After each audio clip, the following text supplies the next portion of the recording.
Alors, comme dans toutes mes vidéos, je tiens à signaler encore une fois que le contenu de cette vidéo est une approche personnelle de l'entraînement. Bonjour à tous, j'espère que vous allez bien. Je suis Gunther Willems de Gunther Willems Endurance Coaching. En cette fin d'année, j'ai décidé de vous présenter une série de 5 vidéos qui vont chacune traiter d'un entraînement clé pour sortir au mieux de votre hiver et entamer dans les meilleures conditions possibles la saison 2019. Aujourd'hui, on attaque la séance de PMA ou d'intensité à PMA. La PMA, on en parle.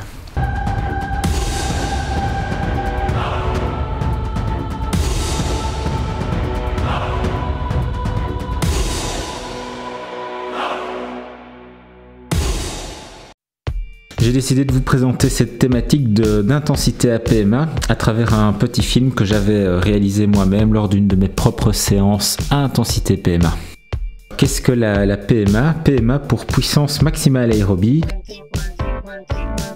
C'est environ une puissance que l'on peut tenir de 3 à 5 minutes selon les individus et le degré d'entraînement. La génétique joue un très grand rôle également. Attention, il ne s'agit pas d'une séance de PMA, mais bien d'une séance à intensité zone PMA. Alors pourquoi cette différence? Eh bien, lorsque pour une séance de PMA, l'intensité et le temps de récupération est déterminant pour réaliser un entraînement de qualité. Ici par contre, nous allons nous focaliser uniquement sur l'intensité et la durée des blocs de charge. Votre puissance maximale aérobie est une qualité qui se dégrade fortement si elle n'est pas sollicitée régulièrement. Donc le but de cette séance est d'empêcher une dégringolade de votre PMA durant les mois d'hiver sans compétition. Lors de la réalisation de cet exercice durant la période hivernale, ce qui compte, c'est le temps total passé à PMA lors d'une séance. Ce qu'il faut faire durant cette séance, c'est faire très attention à ne pas trop souvent dépasser votre puissance maximale aérobie. Si vous la dépassez trop souvent, vous allez engendrer trop de fatigue et vous allez entrer dans une autre filière que la filière aérobie et donc entraîner d'autres qualités.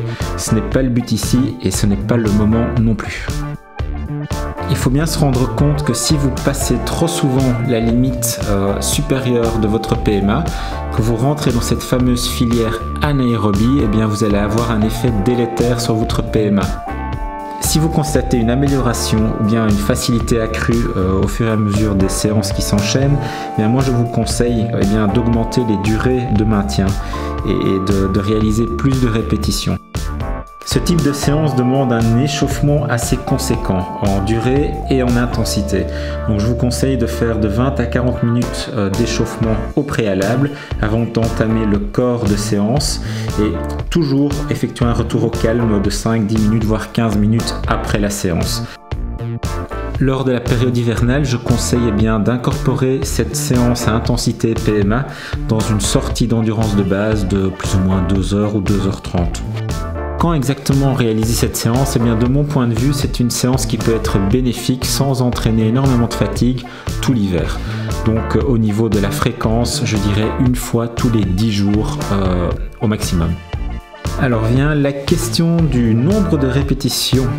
Eh bien là, ça dépend fortement du nombre de répétitions que vous êtes capable de faire lorsque vous êtes en top forme. Donc si vous pouvez réaliser 20 répétitions à PMA de 1 minute, eh bien faites-en la moitié, 10 durant ces séances d'intensité à PMA en hiver. La durée de chaque répétition doit être au minimum de 1 minute, n'est-ce pas? Au niveau de la durée de récupération, eh bien, égale au temps de charge.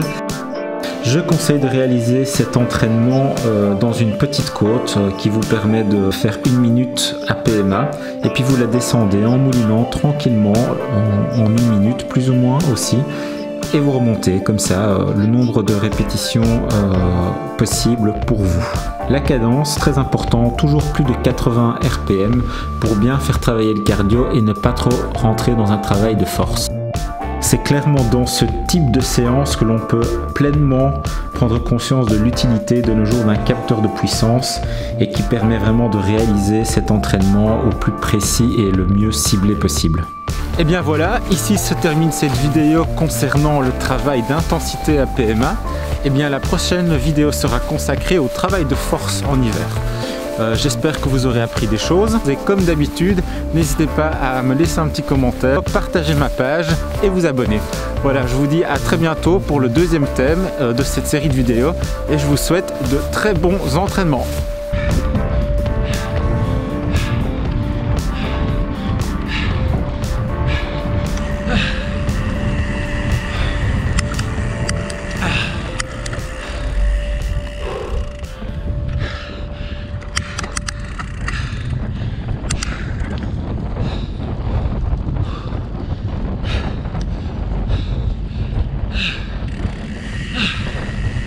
Job done.